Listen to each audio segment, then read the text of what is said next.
Perkenalkan, nama saya Sienci Marcelin Betty dengan NIM 19070101666.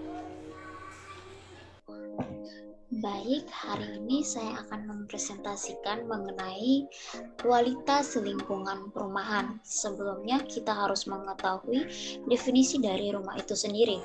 Nah, rumah sendiri merupakan bangunan gedung yang berfungsi sebagai tempat tinggal yang layak huni, serta sarana pembinaan keluarga, cerminan harkat dan martabat penghuninya, dan juga sebagai aset bagi pemiliknya. Selanjutnya kita masuk dalam pengertian perumahan. Perumahan merupakan kumpulan rumah sebagaimana bagian dari pemukiman baik perkotaan maupun pedesaan yang dilengkapi dengan prasarana, sarana, dan fasilitas umum sebagai hasil upaya pemenuhan rumah yang layak huni. Nah, untuk perumahan sendiri memiliki syarat sehat yang harus diterapkan bagi setiap perumahan. Nah, untuk syarat sehat perumahan sendiri, menurut Permenkes nomor 829 tahun 1999 itu dikatakan bahwa kesehatan perumahan adalah kondisi fisik, kimia, dan biologik di dalam rumah, di lingkungan rumah dan perumahan, sehingga memungkinkan penghuninya mendapatkan derajat kesehatan yang optimal.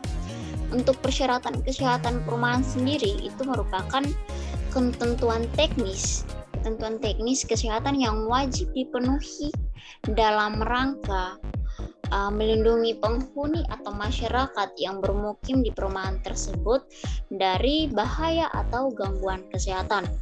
Nah, untuk persyaratannya sendiri terdapat 12 persyaratan. Yang pertama ialah lokasi. Berbicara mengenai lokasi itu dibagi dalam beberapa, yaitu yang pertama, tidak terletak pada daerah yang rawan bencana alam seperti bantaran sungai, aliran lahar, tanah longsor, gelombang tsunami, daerah gempa, dan sebagainya. Yang kedua, tidak terletak pada daerah bekas tempat pembuangan akhir atau TPA, dan juga tempat bekas tambang. Dan yang ketiga, tidak terletak pada daerah rawan kecelakaan dan daerah kebakaran seperti alur pendaratan penerbangan. Persyaratan yang kedua ialah kualitas udara. Untuk kualitas udara di lingkungan perumahan harus bebas dari gangguan gas beracun dan memenuhi syarat baku mutu lingkungan. Untuk persyaratan yang ketiga ialah kualitas tanah. Untuk kualitas tanah yang pertama, kandungan timah hitam atau Pb-nya maksimumnya itu 300 mg per kilogram. Yang kedua, kandungan arsenik total maksimumnya 100 mg per kilogram. Yang keempat, kandungan kadmiumnya atau sirinya maksimum 20 mg per kilogram. Dan persyaratan yang keempat ialah sarana dan prasarana lingkungan. Untuk sarana dan prasarana lingkungan itu harus memiliki yang pertama, taman bermain untuk anak, sarana rekreasi keluarga dengan konstruksi yang aman dari kecelakaan. Yang kedua, memiliki sarana drainage yang tidak menjadi tempat perindukan vektor penyakit.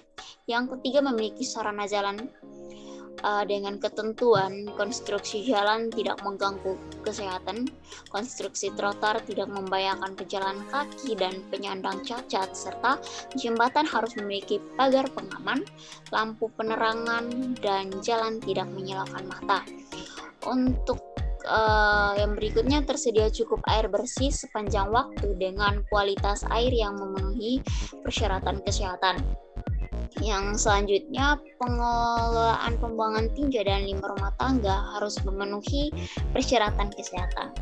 Yang berikut, pengelolaan pembuangan sampah rumah tangga harus memenuhi syarat kesehatan. Dan yang terakhir, memiliki akses terhadap sarana pelayanan kesehatan, komunikasi, tempat kerja, tempat hiburan, tempat pendidikan, kesenian, dan lain sebagainya. Persyaratan yang berikut ialah faktor penyakit. Untuk faktor penyakit ini, perumahan yang sehat harus memiliki lingkungan yang bebas dari nyamuk, jentik-jentik nyamuk, serta lalat yang sangat banyak. Persyaratan yang berikut ialah penghijauan. Untuk penghijauan sendiri, itu harus diterapkan untuk setiap perumahan dengan standar kesehatan yang ditetapkan semaksimal mungkin sehingga membuat setiap masyarakat atau penghuninya merasa nyaman. Ya, untuk persyaratan ketujuh ialah bahan bangunan. Untuk bahan bangunan yang pertama tidak terbuat dari bahan yang melepaskan bahan yang dapat membahayakan kesehatan. Lalu yang berikut tidak terbuat dari bahan yang dapat menjadi tumbuh dan berkembangnya mikroorganisme patogen. Yang kedelapan ialah komponen dan penataan ruangan. Untuk komponen dan penataan ruangan, yang pertama, lantai kedap air dan mudah dibersihkan. Yang kedua, dinding rumah memiliki ventilasi di kamar mandi dan kamar cuci kedap air dan mudah dibersihkan. Yang ketiga, langit-langit rumah mudah dibersihkan dan tidak rawan kecelakaan. Yang keempat, hubungan rumah 10 meter dan ada penangkal petirnya. Yang kelima, ruangan ditata sesuai dengan fungsi dan peruntukannya. Dan yang terakhir, dapur harus memiliki sarana pembuangan asap. Untuk persyaratan yang ke-9 ialah pencahayaan. Nah, untuk pencahayaan sendiri, pencahayaan alam atau buatan langsung maupun tidak langsung dapat menerangi seluruh ruangan dengan intensitas penerangan minimal 60 lux dan tidak menyilaukan mata. Untuk persyaratan yang selanjutnya ialah kualitas udaranya. Untuk kualitas udaranya, suhu udaranya harus nyaman. Kelembapan udaranya 40 sampai dengan 70%. Untuk pertukaran udaranya 5 kaki per menit untuk setiap penghuni, dan selanjutnya CO2-nya kurang dari 100 ppm per 8 jam. Untuk ventilasinya, luas lubang ventilasi alamiah yang permanen minimal 10% luas lantai.